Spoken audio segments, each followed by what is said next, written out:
జీవి రెడ్డి తెలుగుదేశం పార్టీకి రాజీనామా చేయడం పట్ల పునరాలోచనలో పడ్డారా? జీవి రెడ్డి తన నిర్ణయాన్ని యూటర్న్ చేసుకోబోతున్నారా అంటే అవునని సమాధానం ఇస్తున్నారు కొంతమంది రాజకీయ విశ్లేషకులు. దానికి అనుగుణంగానే జీవి రెడ్డి గారు నిన్న చేసినటువంటి ఒక ట్వీట్ ఏదైతే ఉందో అది ఇప్పుడు సోషల్ మీడియాలో సర్క్యులేట్ అవుతూ ఉంది. ఆ ట్వీట్ సారాంశం ఏంటి అనేది మనం ఒకసారి చూసేటువంటి ప్రయత్నం కనుక చేస్తే, నిన్న ఆంధ్రప్రదేశ్ అసెంబ్లీలో 2025-2026 ఆర్థిక సంవత్సరానికి గాను బడ్జెట్ను ప్రవేశపెట్టారు. అయితే ఆ బడ్జెట్ను ఉద్దేశించి జీవి రెడ్డి గారు ఆంధ్రప్రదేశ్ ప్రభుత్వాన్ని, అలాగే ఆంధ్రప్రదేశ్ ముఖ్యమంత్రి వర్యులైనటువంటి చంద్రబాబు గారిని కొనియాడుతూ ఆయన ఇప్పుడు ఒక ట్వీట్ చేయడం జరిగింది. ఆ ట్వీట్ సారాంశం ఏంటనేది మనం ఒకసారి విశ్లేషణ చేసుకునేటువంటి ప్రయత్నం అయితే చేద్దాం. జీవి రెడ్డి గారు నిన్న ప్రవేశపెట్టిన ఆంధ్రప్రదేశ్ రాష్ట్ర బడ్జెట్ కేవలం 33,000 కోట్ల అతి తక్కువ రెవెన్యూ లోటుతోనే 3,22,000 కోట్ల రూపాయల భారీ బడ్జెట్ను ప్రణాళికాబద్ధంగా ఆంధ్రప్రదేశ్ ప్రభుత్వం, ఆంధ్రప్రదేశ్ ముఖ్యమంత్రి వర్యులు రూపొందించారు అంటూ జీవి రెడ్డి గారు ఆంధ్రప్రదేశ్ ప్రభుత్వాన్ని, ముఖ్యమంత్రి వర్యులైనటువంటి చంద్రబాబు గారిని కొనియాడుతూ ఆయన ఈ ట్వీట్ చేయడం జరిగింది.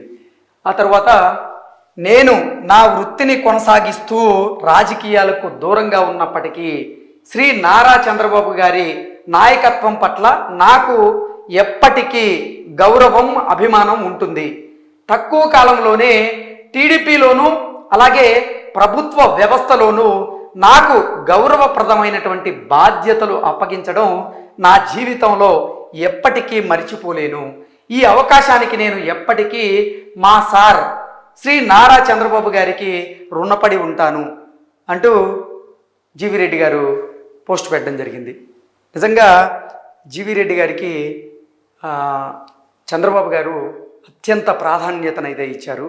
జీవి రెడ్డి గారికి జాతీయ పదవిని కూడా, అంటే తెలుగుదేశం పార్టీలో జాతీయ అంటే అధికార ప్రతినిధిగా ఆయనకు అవకాశం కల్పించారు. దాంతోపాటుగా కూటమి ప్రభుత్వం ఏర్పడిన తర్వాత కార్పొరేషన్లు వచ్చిన తర్వాత ఇతనికి ఏపీ ఫైబర్ నెట్కి సంబంధించినటువంటి ఆ కార్పొరేషన్కి ఈయన్ని చైర్మన్ చేశారు. సో ఈయనకి ఎక్కువగా ప్రాధాన్యత ఇచ్చారు. ఆ ప్రాధాన్యత ఇచ్చిన దానికే నేను ఎప్పుడూకి మా సార్ చంద్రబాబు గారికి రుణపడి ఉంటాను అంటూ కూడా జీవి రెడ్డి గారు ఈ ట్వీట్లో పొందుపరచడం జరిగింది. ఆంధ్రప్రదేశ్ అభివృద్ధి, ప్రజా సంక్షేమం కోసం 2029లో కూడా మా సార్ నారా చంద్రబాబు గారు ముఖ్యమంత్రి అవ్వాలి. రాష్ట్ర పురోగతికి ఆయనకు మద్దతుగా నిలవడం ప్రతి అభివృద్ధి కోరుకునే తెలుగు వ్యక్తి బాధ్యత అంటూ జీవి రెడ్డి గారు ఈ పోస్ట్ పెట్టడం జరిగింది. మనందరికీ తెలిసిందే, జీవి రెడ్డి గారు 1 వీక్ బ్యాక్ 24వ తేదీన ఆయన తెలుగుదేశం పార్టీ ప్రాథమిక సభ్యత్వానికి, అలాగే తెలుగుదేశం పార్టీ ఇచ్చినటువంటి కొన్ని పదవులకి, అలాగే ఆంధ్రప్రదేశ్ ప్రభుత్వం ఇచ్చినటువంటి పదవికి కూడా ఆయన రాజీనామా చేసినటువంటి నేపథ్యంలో నేను ఇక రాజకీయాలకు దూరంగా ఉంటాను, నేను నా వృత్తిని కొనసాగిస్తాను అంటూ ఆయన ఒక లేఖలో స్పష్టంగా తెలియజేయడం జరిగింది. ఆ తర్వాత అందరూ కూడా, అంటే తెలుగుదేశం పార్టీ క్యాడర్ కూడా జీవి రెడ్డి గారి మీద, జీవి రెడ్డి గారికి మద్దతు తెలుపుతూ కొన్ని కమెంట్లు, కొన్ని పోస్టులు కూడా పెట్టినటువంటి నేపథ్యాన్ని మనం చూసాం. అయితే కొంతమంది మాత్రం జీవి రెడ్డి గారు సరైనటువంటి నిర్ణయాన్ని తీసుకోలేదు, దూకుడుగా ఆయన వ్యవహరించారు, ఆలోచించాల్సింది, ఆయన తెలుగుదేశం పార్టీ ప్రాథమిక సభ్యత్వానికి రాజీనామా చేయకుండా ఉండాల్సింది అంటూ కొంతమంది విశ్లేషణ అయితే అందజేశారు. అంటే ఫైబర్ నెట్లో జరుగుతున్నటువంటి అవకతవకల్ని ఆయన బయట పెడుతూ ఒక ప్రెస్ మీట్ పెట్టడం, ఆ ప్రెస్ మీట్ 2 తెలుగు రాష్ట్రాల్లో సంచలనంగా మారడం, ఆ తర్వాత ఆయన ఏపీ ఫైబర్ నెట్లో ఉన్నటువంటి కొంతమంది అధికారులు చేస్తున్నటువంటి అవకతవకల మీద కూడా మాట్లాడడం, అది అధిష్టానం దృష్టికి వెళ్ళడం, నారా చంద్రబాబు నాయుడు గారు జీవి రెడ్డిని పిలిపించి ఆయనతో భేటీ అవ్వడం, ఇది సరైన విధానం కాదు, ఈ విధానాన్ని మార్చుకోమని చెప్పడం, ఆ తర్వాత జీవి రెడ్డి గారు మనస్తాపానికి గురవ్వడం, ఆయన తెలుగుదేశం పార్టీ ప్రాథమిక సభ్యత్వానికి, తెలుగుదేశం పార్టీ పదవులకి, ఆంధ్రప్రదేశ్ ప్రభుత్వం ఇచ్చినటువంటి పదవికి కూడా ఆయన రాజీనామా చేయడం, ఇవంతా రెండు తెలుగు రాష్ట్రాల్లో అయితే చర్చనీయాంశంగా అయితే మారింది. ఆ తర్వాత ఆయన మీడియాకి కొంచెం దూరంగా ఉంటూ వచ్చారు ఈ 1 వీక్. ఆ తర్వాత సడన్గా నిన్న ఆంధ్రప్రదేశ్ అసెంబ్లీలో 2025, 2026 ఆర్థిక సంవత్సరానికి గాను బడ్జెట్ ప్రవేశపెట్టిన నేపథ్యంలో ఆయన చంద్రబాబు గారికి మరోసారి కృతజ్ఞతలు తెలుపుతూ చంద్రబాబు గారి విజన్ గురించి కూడా కొనియాడుతూ ఈ నిన్న ప్రవేశపెట్టినటువంటి బడ్జెట్ ఏదైతే ఉందో అది అద్భుతంగా ఉంది అంటూ ఈ ట్వీట్ చేయడం జరిగింది. అయితే ఈ ట్వీట్ చేసిన తర్వాత మాత్రం మళ్ళీ జీవీ రెడ్డి గారు తెలుగుదేశం పార్టీకి దగ్గర అవ్వాలనేటువంటి ప్రయత్నాలు చేస్తున్నారు. ఆయన రాజీనామా చేయడం పట్ల పునరాలోచనలో పడ్డారు.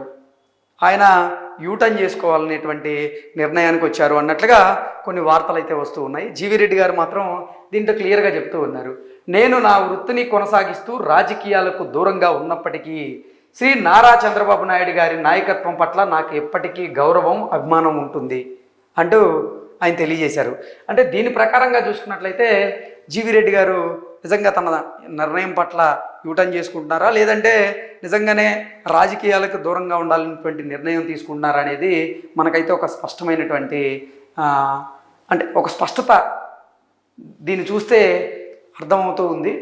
ఏది ఏమైనప్పటికీ జీవీ రెడ్డి గారు తీసుకున్నటువంటి నిర్ణయాన్ని మాత్రం కొంతమంది స్వాగతిస్తూ ఉంటే మరికొంతమంది మాత్రం జీవీ రెడ్డి తొందరపాటు నిర్ణయం తీసుకున్నారు, ఆయన ఆలోచించాల్సింది, ఆయన లాంటి ఒక వాయిస్ తెలుగుదేశం పార్టీకి అవసరం, అలాగే తెలుగుదేశం పార్టీ లాంటి ఒక ప్లాట్ఫాము జీవీ రెడ్డికి అవసరం. తెలుగుదేశం పార్టీలోనే జీవీ రెడ్డి అంటే నిలబడలేకపోతే ఇంకే పార్టీలోనూ జీవీ రెడ్డి కొనసాగలేడు అనేటువంటి అభిప్రాయాన్ని కూడా ఎంతోమంది వ్యక్తం చేశారు. మొన్న మనం ఒకసారి లెటర్ కనుక పరిశీలిస్తే మొన్న లెటర్ ఒకసారి చూసేటువంటి ప్రయత్నం చేద్దాం. 24వ తేదీ ఫిబ్రవరి 2025 శ్రీ నారా చంద్రబాబు గారు తెలుగుదేశం పార్టీ జాతీయ అధ్యక్షులు గౌరవనీయ ఆంధ్రప్రదేశ్ ముఖ్యమంత్రి అమరావతి విషయం రాజీనామా సమర్పణని వ్యక్తిగత కారణాలతో నేను తెలుగుదేశం పార్టీ ప్రాథమిక సభ్యత్వం అలాగే జాతీయ అధికార ప్రతినిధి హోదా మరియు AP state fibre net limited chairman పదవుల నుండి రాజీనామా చేస్తున్నాను. మీరు నాపై ఉంచినటువంటి విశ్వాసానికి, అందించినటువంటి మద్దతుకి మరియు నాకు ఈ కీలక బాధ్యతలను నిర్వహించేటువంటి అవకాశం కల్పించినందుకు హృదయపూర్వక కృతజ్ఞతలు తెలియజేస్తున్నాను. తెలుగుదేశం పార్టీ మరింత బలంగా ఎదిగి ప్రజాసేవలో ముందుండాలని ఆకాంక్షిస్తున్నాను. ఇక మీదట పూర్తిగా న్యాయవాద వృత్తిలో కొనసాగుతాను మరియు భవిష్యత్తులో ఎటువంటి రాజకీయ పార్టీలో చేరేటువంటి ఉద్దేశం లేదు అంటూ తెలియజేస్తూనే ధన్యవాదాలతో జీవీ రెడ్డి టీడీపీ జాతీయ అధికార ప్రతినిధి, AP state fibre net limited chairman అంటూ ఈ లెటర్లో పొందుపరచడం జరిగింది.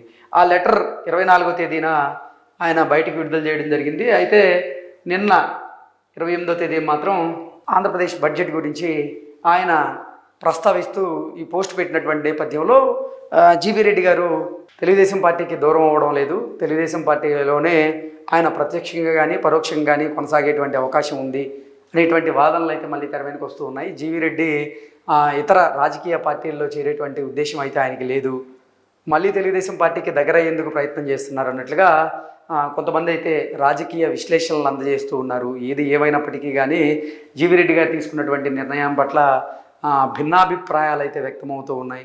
సో జీవీ రెడ్డి గారు మాత్రం చంద్రబాబు గారు తన పట్ల ఉంచినటువంటి అంటే తనకిచ్చినటువంటి ప్రాధాన్యత ఏదైతే ఉందో దాన్ని మరోసారి గుర్తు చేసుకుంటూ ఆయనకి కృతజ్ఞతలు తెలియజేస్తూ ఈ పోస్ట్ పెట్టడం ఇప్పుడు సర్వత్రా చర్చనీయాంశంగా అయితే మారింది.